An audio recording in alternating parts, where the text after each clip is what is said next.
Bem-vindos ao nosso primeiro episódio do RazoCast. É isso aí, pessoal. Tá iniciando aí um novo projeto junto com o José. A gente deu uma prévia lá pelos stories para vocês, mas é um projeto que tá saindo do papel agora de fato. Já tem um tempo, uns meses assim, que a gente tava planejando, né? Exatamente. E bom, com esse podcast, a gente pretende trazer muito conhecimento, muita informação e trazer também vários empresários de diferentes áreas. Então, tenho certeza que esse podcast vai te ajudar em algum momento. O intuito é compartilhar conhecimento. E também vai ter episódios, provavelmente, que vai ser só eu e José, mas também trazer mais convidados aqui para estarmos compartilhando aí. Exatamente. Bom, e nosso primeiro convidado, né? Não poderia deixar de ser. Nosso primeiro convidado é Thaís, né? Thaís Saluca. Vou falar um pouco sobre a apresentação sobre ela, né? Ela que é arquiteta formada de profissão, né? Trabalha na área desde 2016, realizando projetos de casas residenciais e tem como especialidade a regularização de imóveis.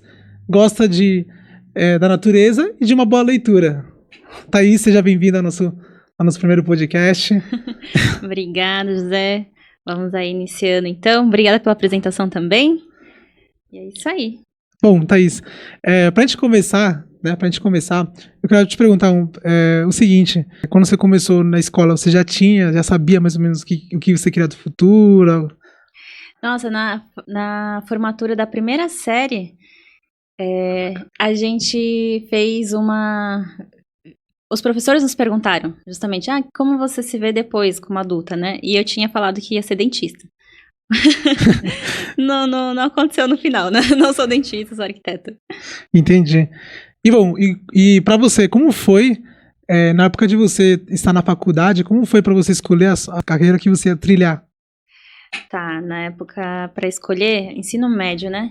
Eu digo que foi um pouco tranquilo, porque nós somos entre 3 irmãos, então a minha irmã mais velha já estava começando a estudar direito e ela meio que me orientou informando assim, Thais, faz já, vai vendo que carreira você vai querer fazer, como se chama aquela prova?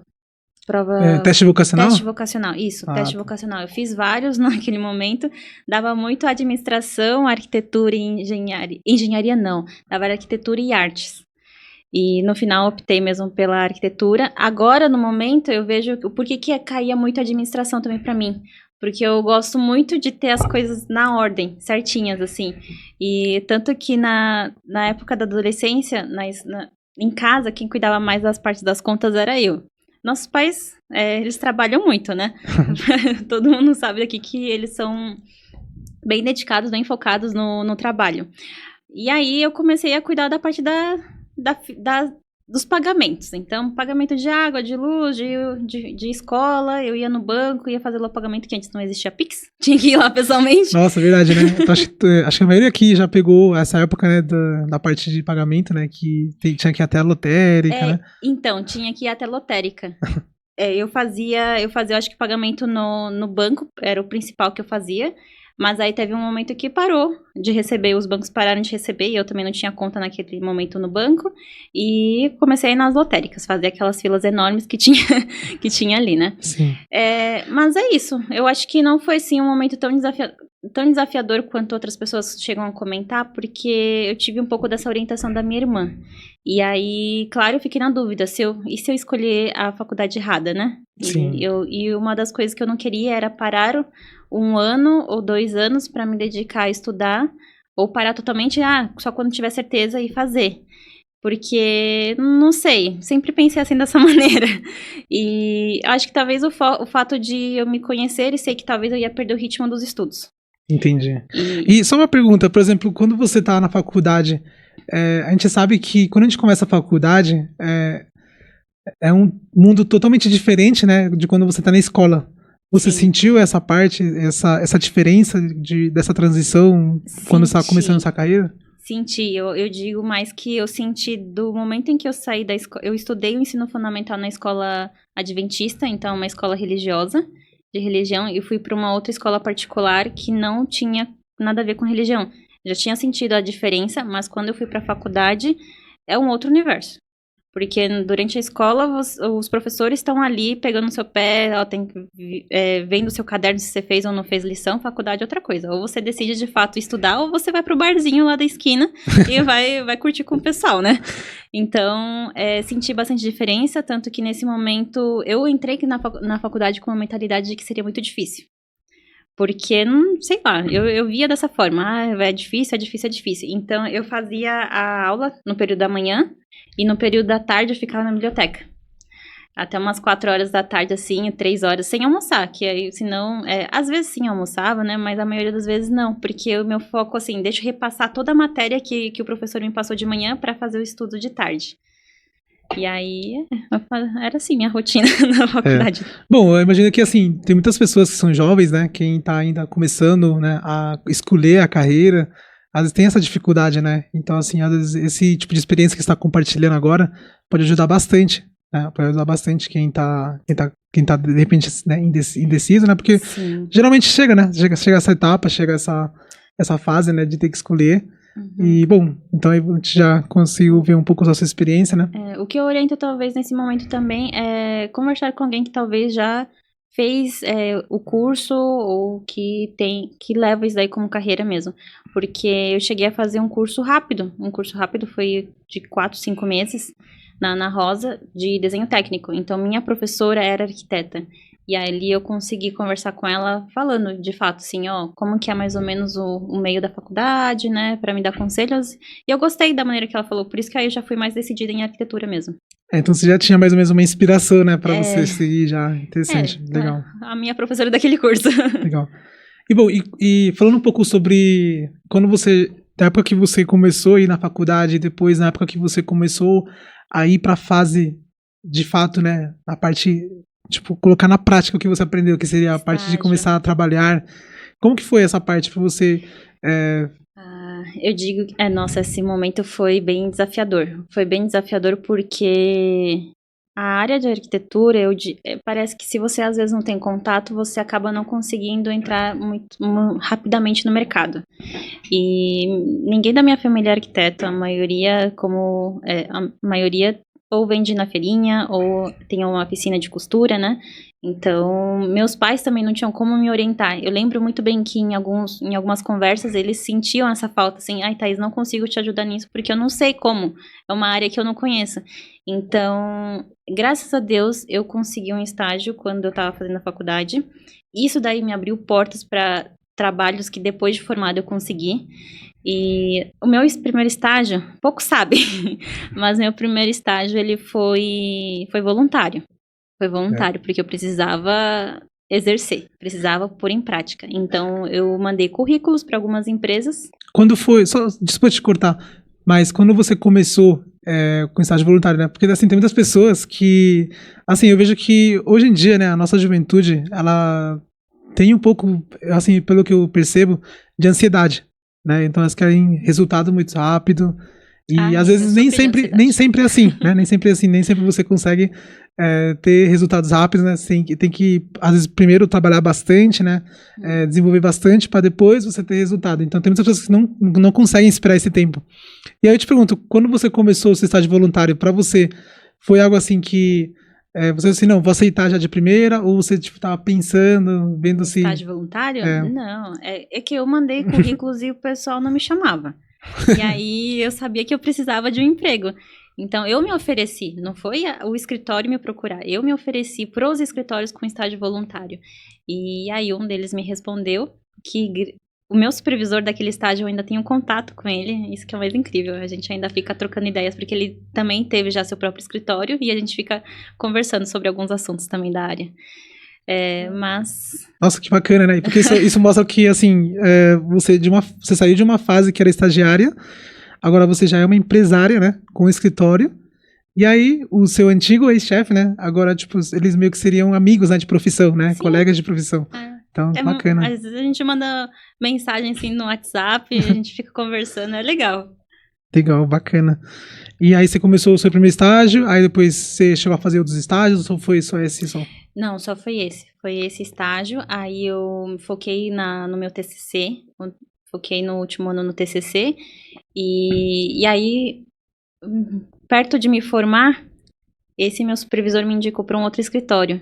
Eu já estava perto de me formar, então eu já ia trabalhar como arquiteta. Então, antes mesmo de finalizar o ano de 2018, que foi o ano que eu me formei, eu já estava já em dezembro já trabalhando na área. Então, eu acho que Deus nos escuta bastante, né? Escuta nossas orações. Então, eu ficava muito preocupada, assim, e agora? Eu vou me formar, o que eu vou fazer? Que é um outro momento da vida que a gente tá assim, né? Sem saber como que vai ser. E graças a Deus tive essa indicação e lá eu fiquei uns 2 anos trabalhando. E naquele escritório também eu consegui muito conhecimento, porque lá eles mexiam, tanto no estágio quanto nesse outro escritório, eles mexiam muito com a parte da documentação, né? Que é o que eu acabo falando nas minhas redes sociais sobre regularização de imóveis. Então, é daí que eu tenho meu conhecimento, graças a esses 2 escritórios que eu tenho uma bagagem grande. Nossa, que bacana. Uma coisa assim que acho que você comentou que eu achei muito interessante é a questão de que você fez um estágio voluntário, né? Você sabia que ia ser voluntário, mas no final teve uma recompensa. Então. Né, na qual acabou indicando, né? O seu próprio chefe acabou te indicando para um outro escritório, né? Então, assim, se você está nessa fase, pessoal, é muito importante, né? Você encarar, né? Às vezes você vai precisar, mas aí tenha certeza que às vezes isso vai te ajudar e às vezes pode te ajudar, né? Para você sair mais adiante. Né? Eu acho que aconteceu com você também, né? Foi. Legal. Bom, e você, depois do estágio, você começou a fazer, né, a trabalhar já em escritórios de fatos, né? E aí, me conta como foi essa parte, porque aí dessa parte, uma coisa é quando a gente é estagiário, certo? Outra coisa é quando a gente já... responsabilidade. Outra coisa é quando a gente já é, né? A gente já, de fato, já tem um cargo, e aí, obviamente que as responsabilidades aumentam, né? Aumenta também... Aumentou porque no estágio tinha um limite de tarefas, que só o estagiário que faz. Quando eu fui contratada, era aquilo que eu já fazia, mais outras responsabilidades. E às vezes falar com o técnico da prefeitura e falar com o cliente ao mesmo tempo. E na faculdade a gente não aprende a falar com o cliente. Então, foi um desafio que eu passei naquele momento de transição, né? Então, eu já começava a falar com o cliente, falava com o técnico e fazia todas as tarefas também que eram necessárias lá naquele escritório. E era legal porque tava eu como arquiteta e a Laura também como arquiteta lá. Então, a gente cresceu bastante naquele escritório, crescemos juntas. E tanto que crescemos lá que minha primeira estagiária foi naquele escritório. Então, lá já comecei a ver como que é essa questão de gerenciar as tarefas também do estagiário e delegar para eles. Legal, bacana. Então, aí você ficou quanto tempo nesse escritório? Eu fiquei 2 anos. Só foi um só que você ficou, aí depois você já abriu sua própria empresa, certo? Então, é que veio a pandemia. A gente ficou de home office e aí no meio da pandemia foi o momento que eu e você a gente conversava, né? Sobre o futuro, sobre reflexões, onde a gente queria chegar. E aí nisso foi quando a gente já começou a abrir os olhos, a gente começou a fazer leitura, né? Pai Rico, Pai Pobre, Milagre da Manhã. Para mim esses 2 livros foram os divisores de água. Me deram assim a visão de que, Thaís, dá para você fazer mais coisa. E eu acho que o fato também dos nossos pais serem empreendedores, porque querendo ou não, eles trabalham na feirinha, eles têm como organizar, eles trabalham muito, mas eles têm como organizar, às vezes, os horários deles para, talvez, atividades pessoais da família. E eu sentia falta isso quando eu trabalhava como CLT. Então, aí em uma conversa também com você, depois também tive com meu pai, eles me falaram assim, Thaís, eu, assim, na minha visão, acho que você deveria empreender mesmo, ter seu próprio escritório, mas isso depende de você. E aí eu me encarei aí, ter o próprio escritório no meio da pandemia, mas foi difícil no começo, né? Você não tem cliente, ninguém te conhece de fato, às vezes até os seus próprios familiares não sabem muito bem o que você faz. Então eu dei a cara pro Instagram e falava tudo que eu sabia referente à parte de regularização de imóvel. Bacana. E deixa eu ver aqui. E quando você estava no escritório, como que você falou que você chegou a trabalhar em um certo setor?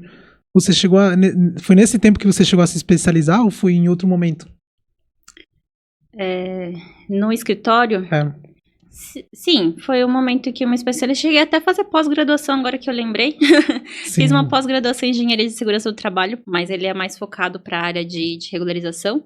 Atualmente, eu fiz mais por conta das licenças de bombeiro. Atualmente, eu já não faço tanto, não. É tanto meu foco dentro do próprio escritório. No escritório, por exemplo, eu já estou focada mais em projetos arquitetônicos, projetos de interiores.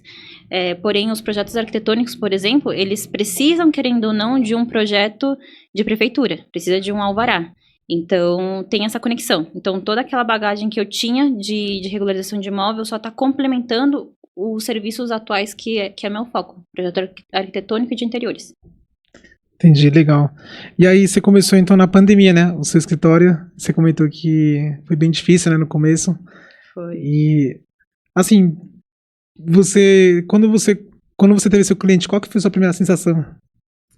Eu fiquei feliz, meu. Eu acho que talvez eu fiquei feliz no meu primeiro prospect, né? Aquele lead lá que apareceu. E foi pelo Instagram o primeiro lead.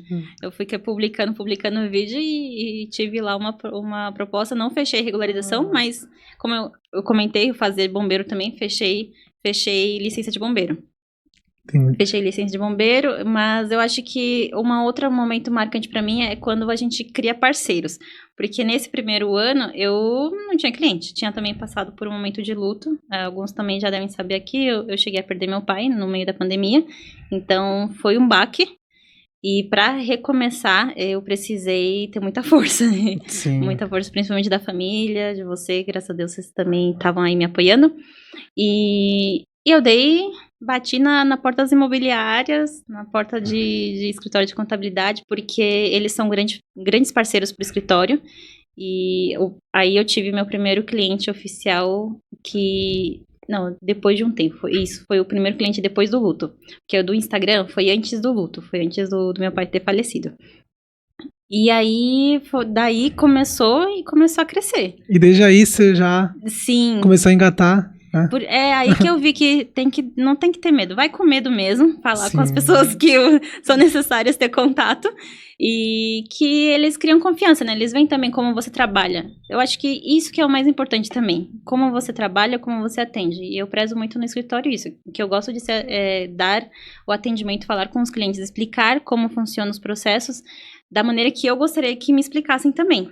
E às vezes eu até explico a mais, por exemplo, para os clientes, porque de uma forma como se explicasse para os meus pais. Que meus pais, eles são da Bolívia e às vezes eles não entendem palavras bem complexas. Então, eu transmito em palavras mais fáceis de se entender, para que eles possam entender certinho todos os procedimentos. Então, graças a Deus, acabou crescendo e eu explico dessa maneira para os meus clientes e eu já tive bastante feedback referente a isso, de que eles saem sem nenhuma dúvida das reuniões. Legal, nossa. Como vocês podem ver, né, pessoal, é muito interessante, né, essa parte da história da Thaís, que ela, no momento da pandemia, né, no momento onde tava tendo lockdown, né, literalmente, né, tava fechando as empresas, você teve a coragem de iniciar o seu próprio negócio. Então, assim, isso é para poucos, né? Pra poucos. Tem que ter coragem, né, na parte do empreendedorismo, não tem muito o que fazer, você tem que ir lá. Sim. E além disso, né, também você passou por um momento difícil, né, que foi o luto, né, então imagino que, assim, é como falar, né, como às vezes dizem, né, o que não te derruba te deixa mais forte, né, e eu vejo que isso foi o que aconteceu com você. Verdade, senti isso mesmo. Nossa, que legal. E sobre essa trajetória que você teve até agora, até o momento, como está sendo? Você sente que você tá pegando bons clientes? Como você tá pegando cases que são interessantes? Você tem algum case para nos contar que seja interessante? Tenho. A quantidade de clientes aumenta cada vez que a gente vai tendo um bom serviço, a gente vai recebendo indicações dos próprios clientes que a gente já teve, indica para um amigo, ou mesmo, por exemplo, teve um que a gente está fazendo agora o projeto da cozinha, da área gourmet e do quarto. Ela foi na casa de uma cliente minha, viu como estava antes da transformação, como eram todos os móveis antigos, e foi visitar essa cliente depois de um tempo depois da reforma, e falou, que lindo, Thaís, eu tô vindo por conta daquele projeto lá que você fez, que eu achei linda aquela cozinha. E veio de indicação. E aí parece que vai começando aos pouquinhos, mas depois vai se ampliando. E as redes sociais também ajudam bastante isso.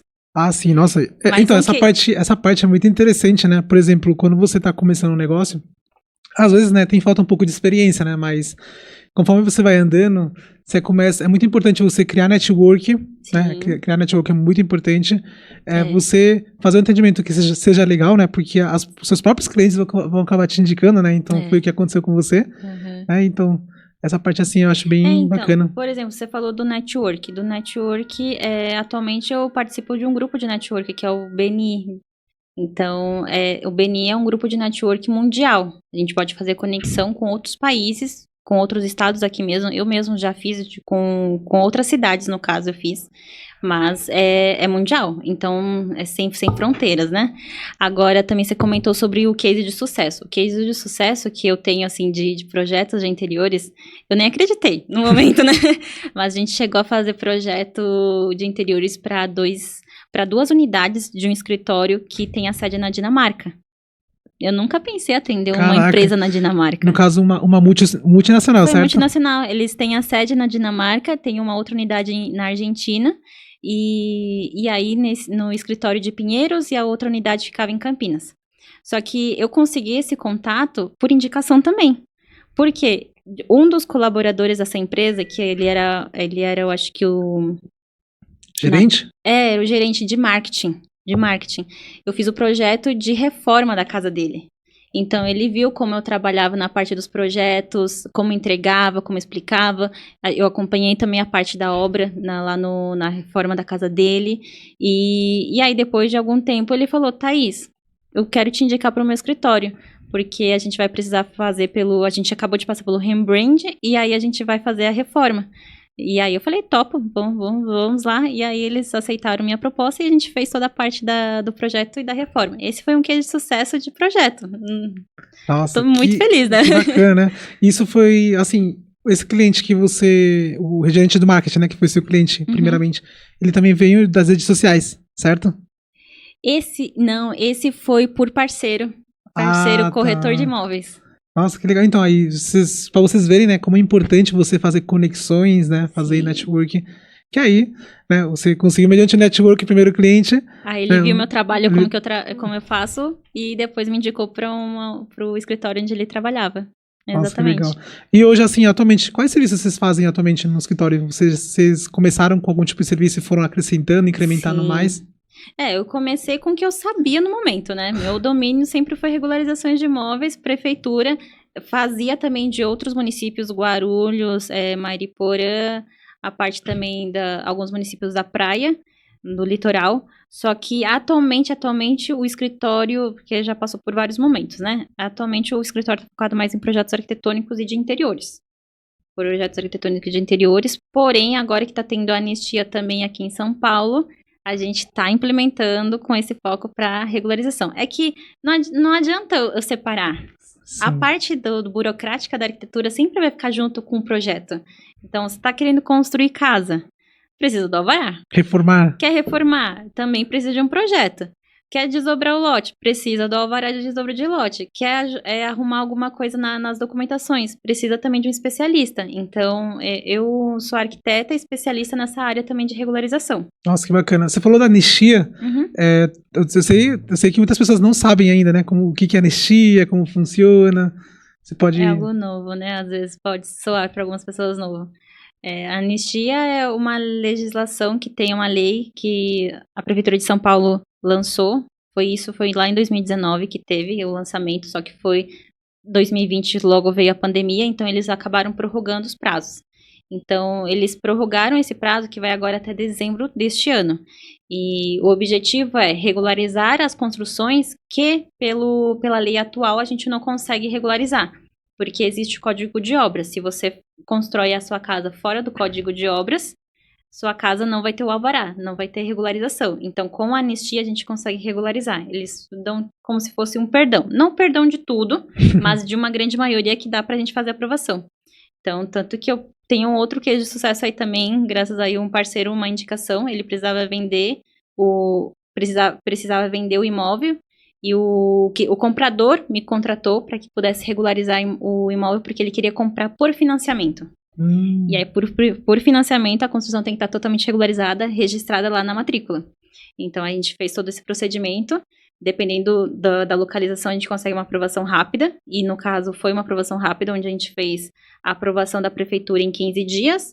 A parte da CND foi em 2 dias. E aí, depois, a gente só ficou aguardando mais alguns 10 dias na parte do cartório. A gente quase... Nossa, em menos de um mês. Então. Basicamente isso. Cara, que bacana. E, geralmente, pessoal, pra quem não sabe, né? Porque, assim, a Thaís, né? Você mexe com essa parte burocrática. E, às vezes, lidar com o governo, né? Com essa parte da prefeitura, às vezes é um pouco, né, complicado. E você fazer nesse tempo, né, achei bem bacana, assim, bem interessante. Esse foi um grande case. Esse foi que a gente correu para que ele não perdesse esse imóvel, porque ele queria comprar esse imóvel e ele falou, Thaís, não, eu vou custear. E aí, eles entraram em acordo, claro, né, com o vendedor, mas... Nossa, mas que bacana. Imagino que todo mundo ficou feliz, né, tanto o comprador quanto o vendedor. Eu também fiquei feliz. Nossa, que legal. E, bom, o que você também pode nos contar sobre, assim, falando um pouco mais sobre a anistia, esse foi um caso de anistia, no caso, certo? Esse a gente enquadrou no caso de anistia, lei da anistia. Tá. E para as pessoas que, de repente, têm um imóvel que está irregular, eles têm tempo ainda de fazer? Até quando que vai esse... Então, até dezembro, né? Até dezembro, mas se for, tem que já estar entrando em contato nesses próximos dias. Porque a gente não faz de um dia para o outro os projetos e protocolo. A gente tem que fazer uma reunião com ele, analisar a documentação, fazer levantamento de medidas na casa do proprietário e depois ainda fazer a planta para depois a entrada no processo. Então, tem aí alguns dias de trabalho para que a gente possa estar fazendo todo o procedimento. Então, aconselho não deixar para a última hora. Exatamente, pessoal. Então, se você tem um imóvel que precisa regularizar, já tenta correr atrás dessa parte, porque senão, né, vai acabar o prazo. E aí, a anistia não acontece, né? Você pode explicar um pouco sobre isso? De tempos em tempos, sim. Quando foi a última vez que aconteceu a anistia? A última vez que teve anistia aqui em São Paulo foi em 2003. Nossa, 2003 faz mais de 21 anos atrás, né? Faz 20 2003... anos. Ah, nossa, é verdade. Eu ia falar mais de 10 anos, mas sim, verdade. A gente já tá em 2024. 2003, mais de 21 anos. 21 anos. Nossa, muito tempo. Então, não esperem para daqui 20 anos regularizar seu imóvel. Entre em contato aí, qualquer coisa comigo. Posso até talvez falar minhas redes sociais, meu @ do Instagram, no TikTok e no Facebook. Vocês me encontram como @Thaís, com th.saluca, arquitetura. Ou qualquer coisa também entrar pelo WhatsApp, né? Que depois a gente vai estar colocando nos comentários, no campo, né? Deve ter um campo de descrição no vídeo. Sim, sim. Então, falando nisso também, aproveito para falar, né? Caso vocês queiram fazer alguma pergunta específica para mim, para o José, né? Pode estar comentando aí no vídeo, dá like, compartilha, para quem vocês acham que vai ser interessante passar essas informações, para que possa estar espalhando cada vez mais para as pessoas, né? Essas informações. Ou também você pode até comentar, por exemplo, quem você quer, né? De repente você conhece algum empresário, né? Você tem contato com algum empresário. Aí de repente a gente já tem uma lista, né, enorme já de empresários, mas a gente vai. A gente já vai. Vocês podem comentar também, né? De repente a gente vê um empresário que pode ser interessante, né? Sim. Podcast. A gente vai ficar lendo os comentários e caso vocês nos sugiram algumas pessoas para estar trazendo aqui para o podcast, né? A gente vai estar mexendo assim algumas coisinhas para poder estar trazendo esse convidado para cá, né? Sim. E uma última pergunta, por exemplo, quando você tá fazendo essa parte de regularização de imóveis, por exemplo, se a pessoa não regularizar, ela sabe que tem que regularizar, mas não regulariza. Tá. Aí já teve casos onde o cliente pagou multa, tem essa questão ou não? Já teve. O cliente pagou multa, ele construiu em 2000, anos 2000, 2001. Ele recebeu a multa em 2023. Depois de 23 anos, né? E a multa não é alta, não é baixa, a multa é alta. Esse cliente, ele recebeu 70 mil para pagar, já de cara. Agora, teve um outro cliente meu que ele tem 4 imóveis. 3 deles são galpões, ele comprou o 4º galpão, só que esse daí a gente está até fazendo o projeto de arquitetônico e o projeto de aprovação junto à prefeitura, do alvará da obra, mas os outros 3, ele falou que ele recebeu multa. Porque não estava regularizado mesmo. Ele falou, eu estava ciente de que não estava regularizado, mas eu recebi Já sabia multa. da multa. Só que aí ele recebeu, só que foi uma pancada pra ele. Ele falou que foi mais de 140 mil de cada imóvel. Caraca. Não, imagina, né, você receber uma multa dessa e você não está preparado. Né? Então, e sendo que se não tivesse essa multa, o valor ia ser bem menor, certo? Sim. Às vezes também já tive caso em que o cliente entrou em contato e falou, mas Thaís, quanto que eu vou gastar em taxas? Quanto mais ou menos dá para você ter uma previsão? Eu faço uma consultoria que eu pego todas as informações do imóvel junto à parte da prefeitura e vejo mais ou menos quanto o aproximado que eles iam gastar em taxas também. Então, o que eu dou de vantagem para quem quer regularizar pela lei da anistia é que das taxas que você tem que pagar, que tem a taxa de entrada junto com o processo, depois tem que pagar o ISS, se tiver outorga onerosa, você paga a outorga onerosa, depois tem a CND e depois tem o cartório. A do ISS, que geralmente é um valor alto, e a CND, você está isento. Você não vai pagar nada. A outorga onerosa depende do imóvel, depende da quantidade da construção que tem, quantos metros quadrados. Mas, geralmente, acaba que os clientes não pagam a outorga onerosa. Mas, olha só, isento, 2 taxas, ISS e CND. Nossa. Então, essa parte acho que é muito interessante, né, compartilhar, porque além de você ter essa lei da anistia que vai facilitar a regularização dos imóveis, ainda assim você vai ter taxas que vão ser com valores assim, como você falou, né? O ISS nem vai ser cobrado. Sim. Então. Nem o CND, a gente consegue fazer a isenção dele também. Caraca, bom, então se você tem um imóvel, pessoal, é muito importante, né? Você ver essa parte, né? Já aproveitar, né? Faz a parte da regularização do imóvel, né? Você tá fazendo reforma também e já engata tudo já, né? Regularização do imóvel, projeto. Que aí, sim, né? A gente consegue atender vocês. Porque assim, muitas pessoas às vezes não sabem, né? Ou às vezes não têm essa consciência, né? Mas, por exemplo, hoje em dia, né? Casa, assim... É nosso bem, é nosso lar, né? Porque temos que cuidar do nosso lar. Sim. Não tem como. Às vezes na parte da documentação, porque se você não regularizar agora, quando você for falecer, você tem que regularizar tudo nesse momento. E aí deixa pros herdeiros. Deixa pros herdeiros toda essa preocupação de estar resolvendo a parte da documentação. Mas durante em vida também estar em um ambiente confortável. A gente trabalha muito. Sim. Os meus clientes, por exemplo, são pessoas muito trabalhadoras. E só querem só querem chegar em casa e descansar. Então, eu gosto bastante de fazer projeto de cozinha, que aí eu lido geralmente com as esposas, né? Então, elas ficam falando, Thaís, eu quero isso, eu quero um freezer, quero um outro freezer, quero 2 geladeiras, quero uma geladeira com 2 portas, já teve casos que eu fiz para 2 fogões, depende de cada um, né? Como que é a atividade de cada um, mas ela recebia bastante visita. Caraca, ela recebia bastante visita lá. Sim. Nossa, imagina, né? Porque assim, o que você falou, né? Casa é nosso lar. Nosso lar. Né? Então é onde você se sente bem, é onde também você passa a maior parte do tempo, né? Às vezes. Sim. Então é muito importante, né? É o momento também que você tá com seus filhos, né? Às vezes a maioria, todos os meus clientes têm filhos. Se não tem, eles estão com essa intenção de ter. Então, às vezes pode soar que talvez eles venham, né? Com esse intuito também de ver... Porque eles trabalham e eles falam, sempre comentam. Eu quero dar um quarto bom pro meu filho. Quero que ele me pede, pai, eu quero uma mesa, quero com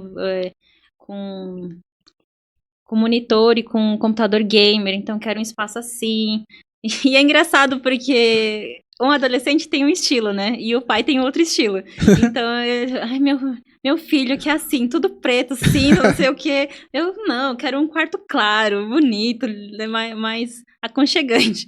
Aí tem que acho que você deve ter que apaziguar, né? Ambas as partes, poder conciliar pra chegar no meio termo. Mas eu adoro, porque quando eu mostro depois o 3D pro cliente, eles amam.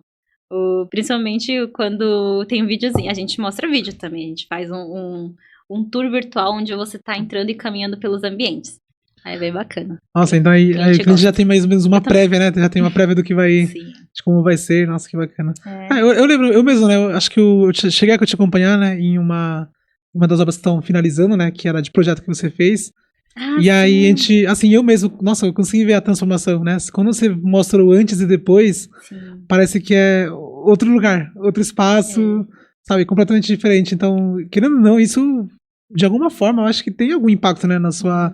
sei lá, no seu interior. Até mesmo o cliente chegou a te falar, né? Assim, nossa, olha só como tá diferente minha casa. Antes não parecia uma casa, agora sim parece uma casa. Então, assim, essa parte, pessoal, é muito importante, né? Acho que, assim, pra mim, no meu ponto de vista, é um investimento que vale muito a pena, né? Vale muito a pena porque, bom, é como eu falo, né? É nosso bem, nosso lar. Sim. Então, que bacana. Às vezes também me procura também para fazer projetos de escritórios, como eu tinha comentado esse da Dinamarca, mas a gente também já chegou a fazer projetos de lojas lá na Feirinha da Madrugada. Então a gente também tem alguns projetos ali no meio do braço. Que legal, bacana, né? Isso para quem vende no comércio, se diz, né? Sim, que geralmente é mais roupa, né? Ou pelo menos os que eu atendi lá, eles vendiam roupa. Parte do vestuário, né? Isso. Então, pra quem tem, por exemplo, lá no Brás, né? Pra quem acho que todo mundo deve saber, é muito concorrido, né? Muito. Então, você tem uma loja assim bacana, bem estruturada, estilosa, isso, estilosa, é algo assim que traz confiança pro seu cliente, né? O seu cliente sente também atração para ele entrar na loja. Então, assim, eu acho que... Nossa, eu lembro que agora eu não tô caminhando tanto lá pelo Brás, né? Mas antes eu cheguei já a trabalhar lá no Brás, porque meus pais vendiam no Brás. Então eu ia de madrugada, vendia, depois da faculdade também ia lá pro Brás pra vender, porque é época de Natal você não pode ficar parado, né? Você tem que estar lá, a mil. E uma das coisas que eu sentia é que não era bem estruturado nessa parte, ninguém ligava. Só, vou comprar aqui umas estantes e vamos fazer e vamos lá vender. Só que não. Com o tempo, isso daí também foi mudando. Foram colocando as lojas mais estilosas. Mas uma das coisas que eu vejo que pecam muito é a iluminação. Às vezes tem uma luminária lá que tá um pendente com cor branca, os spots amarelos. Aí eu falei, Jesus amado, isso daqui não tá legal. Aí meio que parece que deixa uma outra cor, né? O produto, né? E também uma lâmpada do lado da outra, você vê a diferença da tonalidade. Então, assim, eu já tenho um olhar treinado mais pra isso, né? Pra área do design de interiores, né? Mas quem é leiga acaba nem ligando, né? Mas faz diferença. Sim, mas imagino, né? Que assim, de forma inconsciente, né? Às vezes o cliente pode... O cliente do seu cliente, no caso, né? Vai acabar percebendo e vendo assim, né? Que faz diferença. Mas é legal, porque os projetos que eu fiz lá no Brás, os clientes, eles entendiam isso. Entendiam que faz a diferença pro cliente, e eles gostavam também disso daí, porque o intuito era para fazer vídeos, stories lá, às vezes live dentro da própria loja. Então tinha um objetivo também por trás. Não fazer atrás somente da prateleira, mas sim de algo bem bonito, mais instagramável. Então, esses eram então, essa parte é muito interessante, né? Você tocou num assunto que eu acho que, hoje em dia, todo mundo tá começando a ir para a parte da internet. Sim. Né?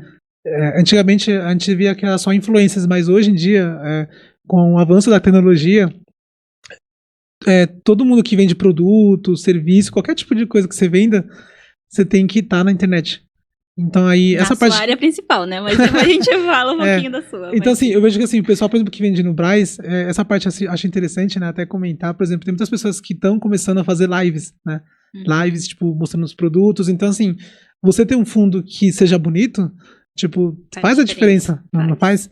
Então assim, eu acho que isso, de certa forma, você tá ajudando o seu cliente a vender mais, né? Ele tá tendo um faturamento maior, por quê? Sim. Porque ele tá tendo um fundo... tem uma loja estruturada, tem algo que vai atrair, né? Vai atrair a atenção dos clientes, né? Porque imagina você ter uma parede branca e mostrar, tipo, os produtos. Não é a mesma coisa, certo? É diferente de você ter, tipo, uma prateleira com iluminação, então, assim... Uma marcenaria bem feita, assim, faz diferença. Então, assim, só pra vocês verem, pessoal, que a gente consegue ver que quando a gente vai mais a fundo na parte da arquitetura, né? Acho que você também já sabe mais que eu, inclusive, tem sempre algum benefício por trás. Né? Por exemplo, quando você tem imóveis, tem o benefício de você ser seu lar, né? Onde você se sente bem, sente paz, você tem mais harmonia. Nas lojas, por exemplo, hoje em dia, é onde você pode acabar aumentando mais suas vendas. Talvez, às vezes não é nem para o cliente físico que está lá. Às vezes, tipo, o cliente, você vai chamar a atenção mais de quem é pela internet mesmo, sabe? Sim. E faz total diferença, A ideia é sempre fazer as lojas diferentes. Porque ali parece em certos momentos que é uma cópia um atrás do outro, né? Viu um e vai fazendo os outros. Então, lá o intuito sempre era fazer diferente. Legal. Bom, e tem algum... e atualmente você gosta de trabalhar Você tem alguma preferência? Mais projeto, mais organização? Qual que atualmente é? Não sei, eu sou meio a meio nessa parte. Lembro que teve um momento que foi a parte das documentações, mas é porque é prática, né? Você vai lá tendo domínio das legislações, você vai lendo, ter esse contato com o técnico também achei muito interessante. Mas desde a faculdade, meu sonho era projetos. E atualmente é isso que eu tô fazendo, como meu foco é nisso. Eu adoro ficar criando. Eu gosto de fazer layout, ver como que a gente pode fazer uma estante diferente também. Então eu gosto bastante. É mais criativo o projeto de interiores, já a parte de regularização já não é tão criativa. É isso ou aquilo, acabou. Então, eu prefiro o projeto de interiores. Que legal. E dos projetos, assim, você já fez projetos comerciais, residenciais, projetos de loja mesmo, né? De lojas. E atualmente assim, teve algum que você até agora, até o momento é seu preferido? Tem algum projeto, xodózinho? Olha, desse que eu te comentei da Dinamarca que eu fiz, né, que tem a empresa de Dinamarca, foi porque a gente fez de acordo com o padrão do escritório e teve toda uma parte burocrática também interna deles, que era de aprovação, e foi aprovado tudo de primeira. Então, tenho esse.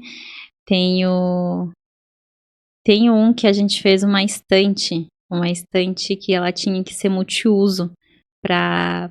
Também desse projeto também? Não, é já de um outro cliente, que a gente fez uma estante que ele tinha que servir para um lado e para o outro lado. Para um lado seria para como se fosse uma recepção, que a cliente era maquiadora, e para o outro lado tinha que atender os gatinhos dela.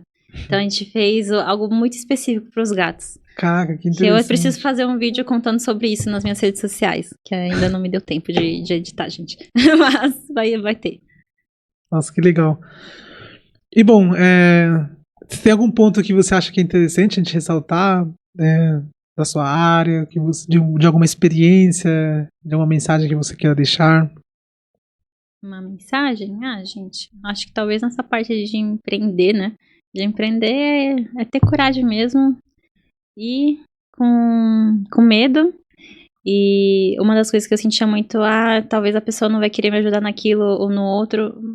O não a gente já tem. E sempre que eu pensava nisso, eu conversava com a outra pessoa e ela me passava as informações. Sempre, eu acho que Deus encaminha as pessoas certas pra gente, no momento certo também. Então, todas as pessoas com quem eu tenho parceria atualmente, tudo que eu vou perguntando, eles vão me respondendo. Da mesma forma que também eu sei que um dia eles vão precisar e eu vou estar ali. E isso já aconteceu várias vezes. Então a gente tem contato bastante assim. Eu acho que vai com medo, com coragem. Que vai mesmo assim. Que vai dar certo no final. Só tem que ter dedicação, né? Exatamente. Até porque, né, pessoal, você tem que, né, como o pessoal fala, né, você tem que começar a partir pra prática, né? Fazer acontecer, né? Porque ninguém vai fazer por você. Né? E eu vejo que foi o que você fez também, né? Então, eu vejo que você hoje em dia tá já bem mais estruturada, cresceu bastante, né? E atualmente você tem alguma meta, assim, qual que é a sua meta para os próximos anos? Uma meta para os próximos anos? É crescer mais a expansão do escritório nas redes sociais. Porque eu acho que até o momento eu trabalhei muito por indicação, por parceiros. Não que eu não esteja publicando tanta coisa nos stories, né, nas redes sociais, mas eu sinto que me falta essa dedicação lá, que eu sei que eu ia conseguir captar mais pessoas ainda. Com certeza. Então, o objetivo é que cresça mais para essas redes sociais. Sim. Acho que é um desafio que todo empresário tem, né? Saber conciliar trabalho, network, marketing, sabe, planejamento, ou seja, acho que é algo que todos nós, né? Todo mundo que tem uma empresa tem que saber lidar. Né? Sim. E bom, a gente vai responder algumas perguntas, porque eu lembro que a gente tinha feito uns stories, né? Pra apresentação, não sei se você lembra, a gente fez alguns stories perguntando, né? Pro pessoal perguntar algumas coisas que eles querem talvez saber, né? Uma curiosidade. Uhum. E aqui, deixa eu ver aqui. Vamos ver aqui o primeiro pergunta. Bom, tem a pergunta aqui da Giselda, né? Ela fala o seguinte: quantas horas dormem por dia? Nunca param, sucesso sempre. Essa é pra nós, né? Pra nós dois, então. Quantas horas você dorme? Bom, depende, né? Mas geralmente, eu acho que umas 6, 7 horas tá ótimo. Então, a gente tá... É que a nossa rotina, ela tá ainda se equilibrando, né? Às vezes a gente fica até tarde, 11 horas da noite, até as 2 da manhã. Mas é que lá no meio a gente precisou resolver algum outro assunto, talvez pessoal também, né? Mas a gente tá aí, tá na correria, mas sim, nossa rotina ultimamente tá bem mais corrida do que antigamente. Por exemplo, comparando na época que a gente era CLT, quando a gente trabalhava, totalmente diferente, né? A gente era tranquilo, a gente acabava, acabamos, vamos passear, vamos pro shopping. Agora já não, tem que trabalhar. Às vezes a gente quer pegar um final de semana também pra trabalhar, né? Sim, são fases, né, que a gente vai passando, mas aí, conforme a gente vai crescendo, a gente vai... A gente também te admira muito, Gi. É verdade. Um grande abraço aí pra você, Giselda. E, bom, você tem alguma outra pergunta? Acho que você recebeu também perguntas. Eu acho que talvez seria interessante falar sobre os patrocínios. Sim. Bom... Quem está patrocinando esse podcast, José? Bom, os patrocínios do podcast, né? A gente está sendo patrocinado aqui pela Raso Contabilidade, né? Sim. É um escritório focado na parte de abertura, regularização de empresas e principalmente também, né, com nicho focado na parte do e-commerce, né? Tem muitas empresas que estão começando a vender por e-commerce, né? E no caso vendem por Shopee, Mercado Livre, Shein. E encontram você pelas redes sociais, né? Exatamente, aí tá, como vocês podem ver, aí tá nosso contato, né? Mas se você quiser anotar, nosso contato é o 974 43 4016. E também você consegue encontrar a gente pelas redes sociais, tá? A gente tem nossas redes sociais. No Instagram tá como josejarro.contador, né? Que atualmente eu sou o CEO, né, da Raso Contabilidade. E também pelo TikTok a gente tá como Contador Boliviano, né? A gente faz às vezes algumas lives também por lá. A gente traz muita informação, né? Ontem mesmo a gente tava fazendo uma live, tinha mais de 100 pessoas na live, achei muito bacana, né? Muitas pessoas estavam com muitas perguntas, achei muito interessante. Sim. E também, a gente está sendo patrocinado, né, pela Thaís Saluca Arquitetura, né? Você pode comentar um pouco mais? Sim, como vocês viram pelas outras perguntas, né? O nosso escritório também, né? É um das nossas empresas que a gente tem juntos. E focado em projetos arquitetônicos, de interiores, de regularizações, né? Então, qualquer coisa é só entrar em contato comigo, que vocês me encontram pelas redes sociais como thais.saluca, arroba não, eu já ia passar o Gmail, né? Thais.saluca Arquitetura. Então é isso, atualmente nosso podcast, RasoCast, está começando com esses patrocinados. Pela contabilidade. Quem sabe, né, futuramente, teremos mais. Quem sabe a gente não tem mais, né? A gente vai depender também, porque a gente vai trazer alguns convidados que vai ser muito interessantes, né? Muito sim, a gente já fez uma lista assim, nossa, falei, vai dar certo isso daqui, vai ser legal. Sim. E bom, a gente quer também agradecer vocês, né, por estarem, né, até o momento no podcast. Muito obrigado pela presença de vocês. E também a gente espera num próximo podcast, né? A gente vai trazer aí também outro convidado. E a gente se vê até a próxima. Então é isso, gente. Aguardem o próximo episódio, que aí teremos mais pra frente também mais convidados, mais novidades. Muito obrigada, José, por esse podcast, por esse novo projeto iniciando. E que tenham muitos mais podcasts. E é isso. Nos vemos na próxima, gente. Tchau, tchau. É isso, pessoal. Tchau, tchau.